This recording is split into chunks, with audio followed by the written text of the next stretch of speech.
we crave your indulgence for our theatrical presentation, Gilbert, No Sullivan, comprising 3 fantastical stories and 2 humorous ballads by the undisputed master of topsy-turvydom, Sir William Schwenk Gilbert, translated to the mediums of the stage by Mrs. Mitchell and Nixon, and performed by Mr. David Mounfield, Esquire, and Mr. Brian Mitchell, B.A. Honours, failed.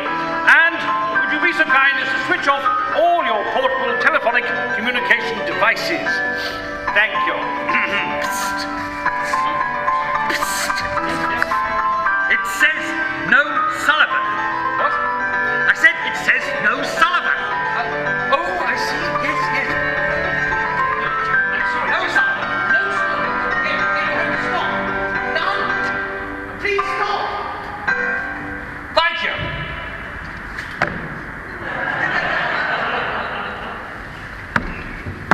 I'm going to give you an instance of the desperately strong measures fate will take in order to bring about an event that she has set her mind on. I am a middle-aged bachelor of careful and staid habits. I am pretty comfortably off, having an independent income of £400 a year and a civil service pension of £700 per year.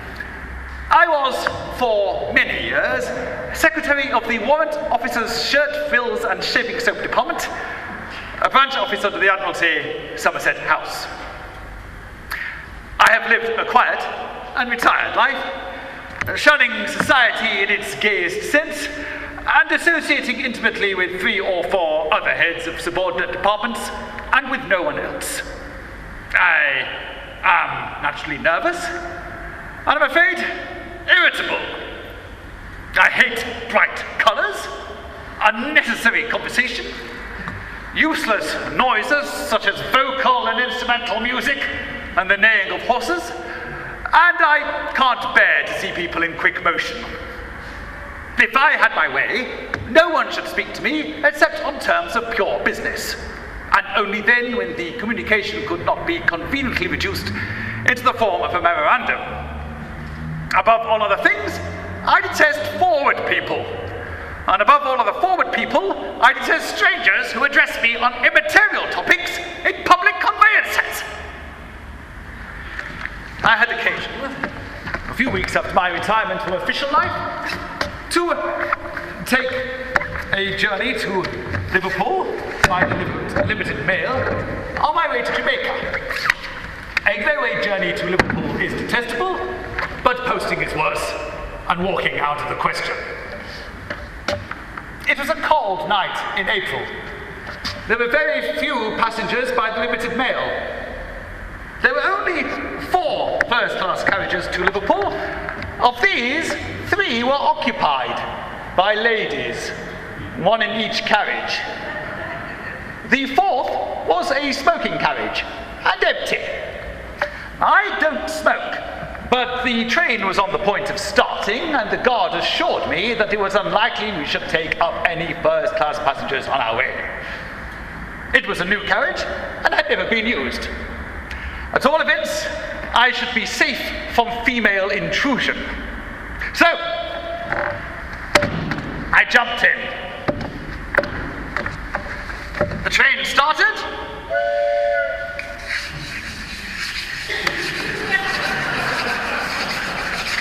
And I had my carriage all to myself.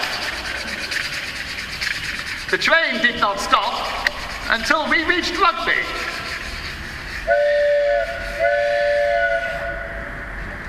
At Rugby, a lady opened the carriage door. She was a stout, plain, middle-aged woman, of 45, I should say. She was extravagantly dressed in showy colours, and she wore a respectable moustache. This wouldn't do. I could settle her at all events. I beg your pardon, ma'am, but this is a smoking carriage. Exactly. But our smokes. This was a contingency that I had never contemplated. Can you give me lights, sir? This was a chance of escape. I have no lights, madam. Oh, dash. But no consequence. Guard!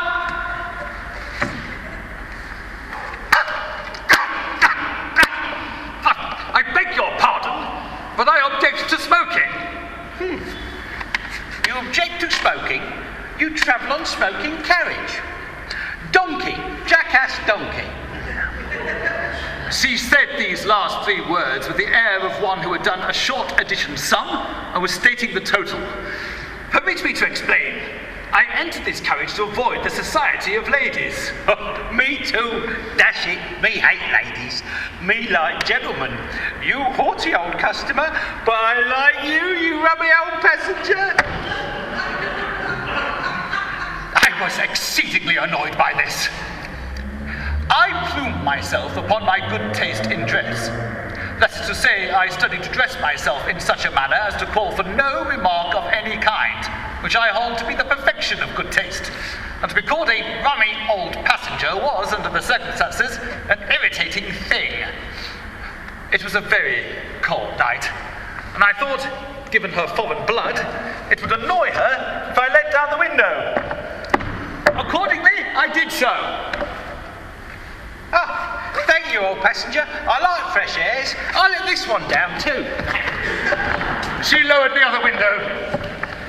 I couldn't stand the draft, so I put up my window.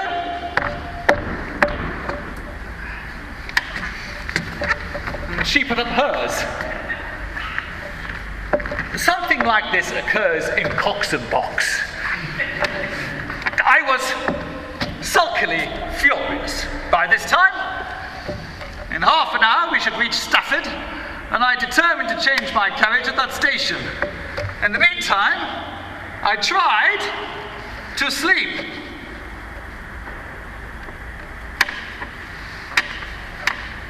Where are you going, old passenger? Huh? You not tell? Secret, eh? Oh, you bank clerk, perhaps. Absconding with bank monies, eh? You confidential clerk with employer's cash box in portmanteau, eh? Oh, you old boy going up north to marry old girl on Sly, eh? Eh? You bagman, perhaps, and ashamed of it. Ha! Don't be ashamed. Bagman as good as anybody else. You look at me. I not blushing myself. What do you think I am? You never guess. Go on, guess. Countess? No, no. Duchess? No. Woman of property, life of a Liverpool merchant? Devil a bit. Missionary woman? No. Tightrope dancer? No. Stewardess or West Indiaman spending pay? Yes. Oh, hello, what's this? There was a sudden snap, and the carriage suddenly slackened speed and eventually stopped. Good heavens! The coupling is broken, and we are left behind by the train. We shall be smashed by the next down train. Not a bit of it, strange one. Guard at end of train. If we break off, he break off too. The guard had, in point of fact, rushed forward, moving his lantern in the faint hope of being able to attract the attention of the driver, but in vain. So he returned, very excited, but very sulky. What in the world are we to do? Well, you better get off this, you and your old woman, while I run up the track to send a telegraph. Come on, off you go. No, but where are we to go? It's raining very hard. We shall be soaked through and through. Well, there's a light over yonder common. You better tramp over there, you and the old woman, and knock 'em up. I don't know the country round these parts. She is not my old woman.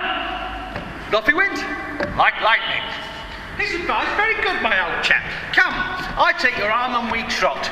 Come, run, chap. There was no help for it. I succumbed.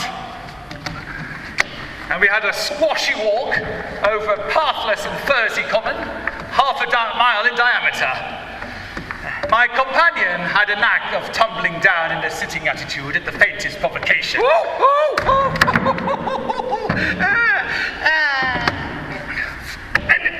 And if I lifted her up once,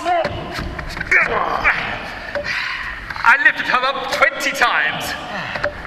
20 times 16 stone is exactly 2 tons.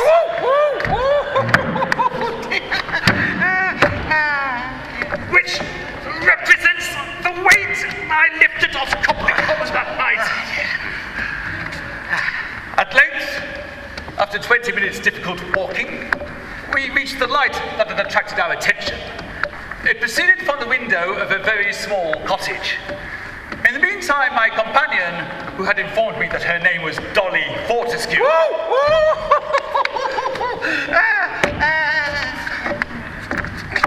Dolly Fortescue sang songs in a deep contralto.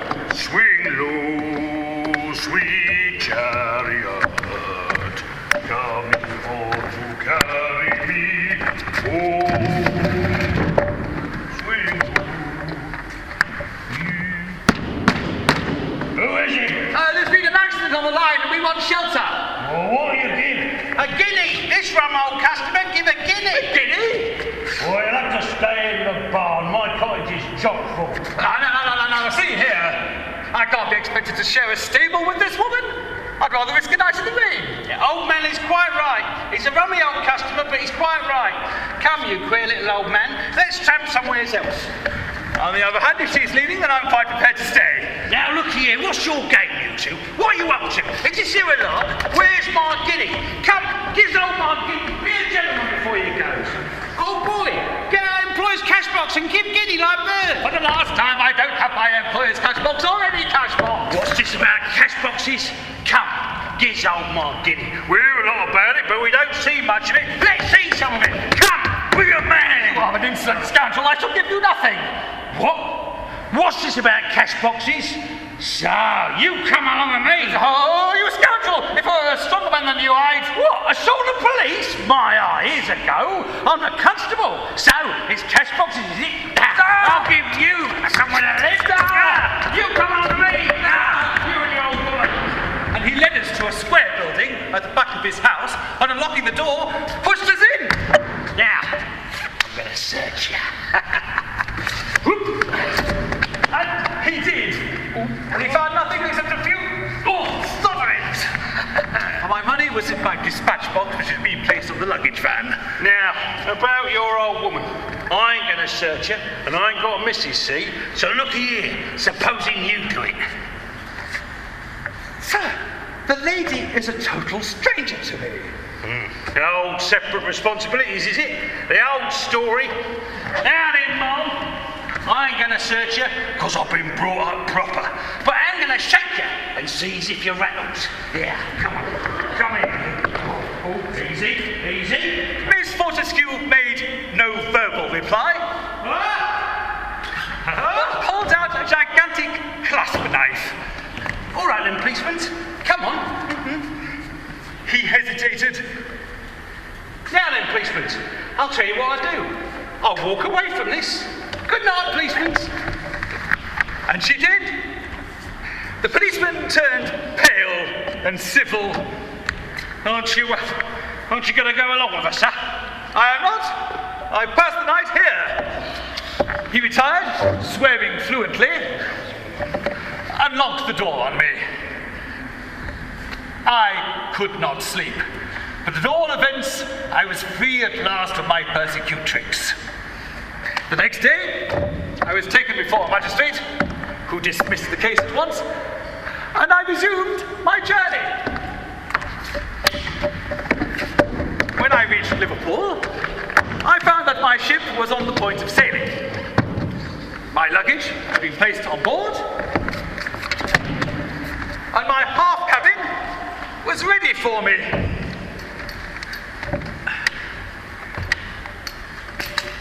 Nearly ready for me, at any rate. It's ready for me now. Hey. We had dreadful weather at sea.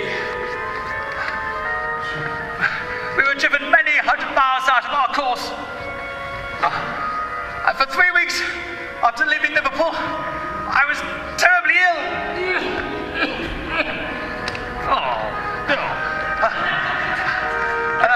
And I did not leave my cabin. I believe I should not have left my cabin at all had I not been thrown bodily out of it one stormy night by a tremendous concussion. I rushed out on deck and found everything in the wildest confusion. A fearful storm was raging, and the ship had shifted her cargo. There was absolutely no hope for her, and it was impossible to launch a boat, even if it could have lived in such a sea. I don't wish to hurt anybody, and I will content myself with explaining that the shrieks of 300 people, the vessel foundered.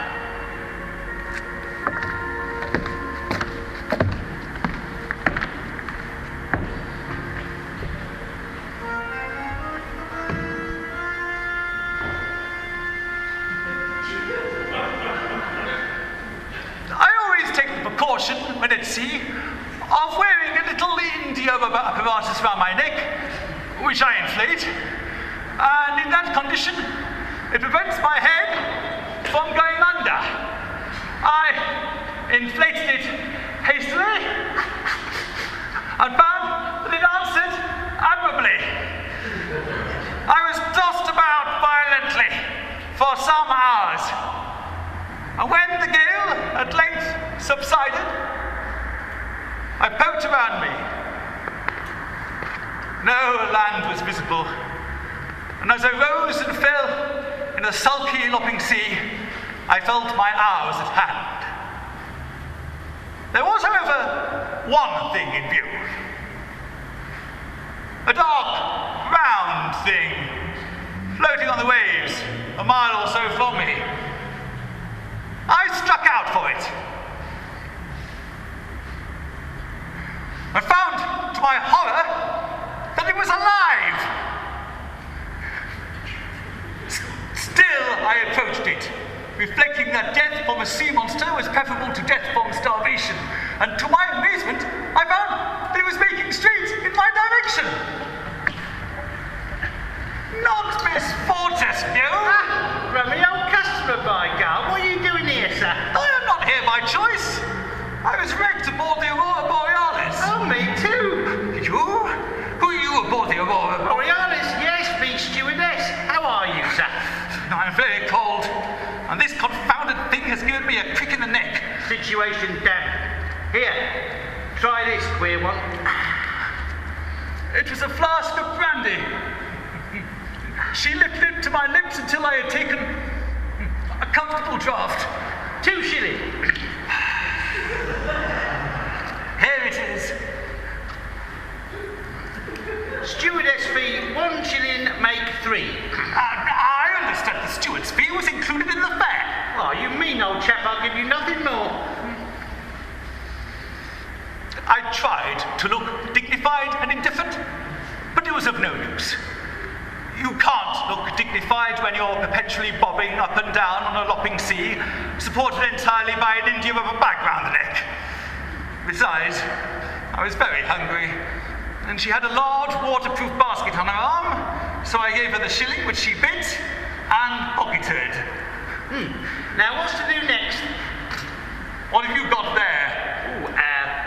Cucumber, carrot, German sausage, bottle of barley water, a bloater, 2 eggs, a stick of celery, stick of licorice, £3 snuff, and £4 macaroni. What are your terms for the carrot? Oh, carrot very dear out here, old one. Carrot a guinea. Hand it over.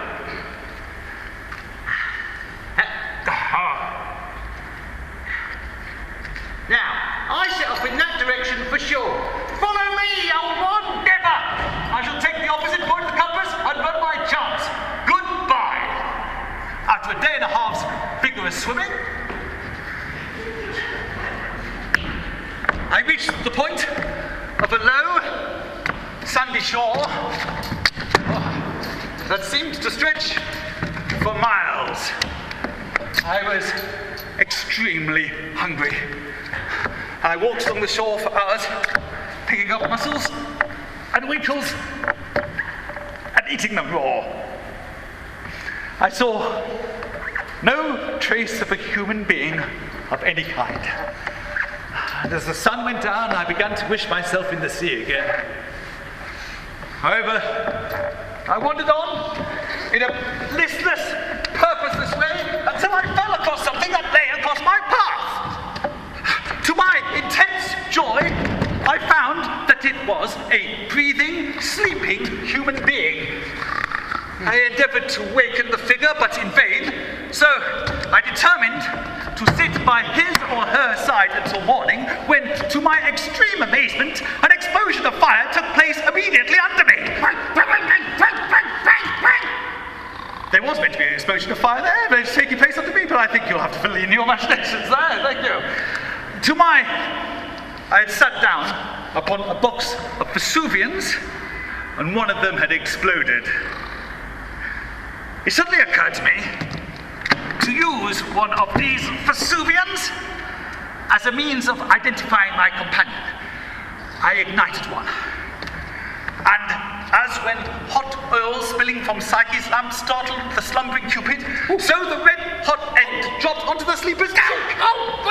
That hot! You want one? You rum old card? Oh. It was Miss Fortescue. I was not a bit surprised. I had brought myself to look upon Dolly as my fate. When morning broke, we looked around us. The island was about 25 miles long and 7 broad. Principally rock, no vegetation, no fresh water. The only native inhabitants were mussels and periwinkles. The object of this narrative is not to give a detailed account of the highly ingenious manner in which we continued to live comfortably and even luxuriously on our island, but rather to exhibit the caprices of a determined destiny. I detested Dolly with all my heart, and avoided her whenever it was practicable, but she paid me every attention, and notwithstanding her unpleasant appearance, she was really valuable to me. She christened the island Fortescue and crowned me its monarch. Long live King Rummy Old Customer! Thank you. As king of this isle, my first act is to try you for drawing a knife on the policeman in Bembridge lockup, and by that means, breaking out of custody. How do you plead? Not guilty, you rummy old passenger. Miss Fortescue, it is my unpleasant duty to inform you that, in light of the overwhelming evidence placed before this court and the testimony of the witness, you have been found guilty by an impartial jury of me. Do you have anything to say before I pass sentence? Nothing, you strange, queer little old man. I hereby sentence you to be transported for life to the other side of the island. Case closed. She went meekly and uncomplainingly, but as she took all our cooking implements with her, I was obliged to follow. This inconvenient life went on for 13 years. Today, extra special day. Today, I cook you big feast, 3-course meal. What's the main course? Cockles. I see. And the starter? Winkles. And for dessert? Oh, dessert extra special. Dessert, cockles and winkles. That's what we had yesterday. Donkey, yesterday, dessert, winkles and cockles. How much? 3 shillings. Wait a minute. What's that? On the horizon. Quick! Light the beacon! We're saved, Dolly! We're saved! It was a missionary ship. A boat full of Baptist ministers put off to us, bearing many bales of tracts for our conversion. They were much disappointed and disgusted when they heard that we were Christian. And when we added we were Protestants, they moodily returned to the boats and mechanically put off to sea. I screamed aloud in my terror at their contemplated departure without us. Don't go, please, I beg of you. You cannot leave us here. But my friend, we are missionaries, and our mission is to convert. And you require no conversion. You're Christian, Protestant, and no doubt Baptist. What can we do? No, said I, as a ray of hope broke through the clouds that were gathering around us. Not Baptist, Church of England. Oh, will you let me make a Baptist of you if we take you on board? I am open to conviction. And what about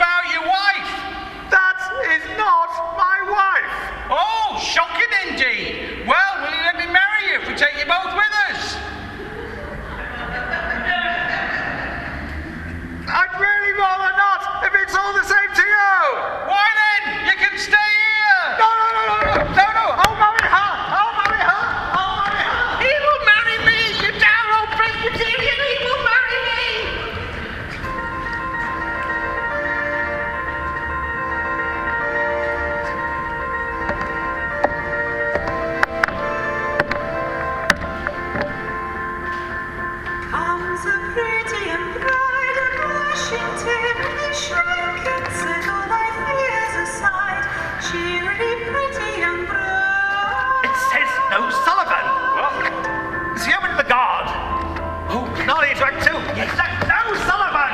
Please stop playing Sullivan. Honestly, it's bad track. The copyright, everything's up. We were married as soon as we reached England. Cooey, Romeo customer. Coming, my dearest.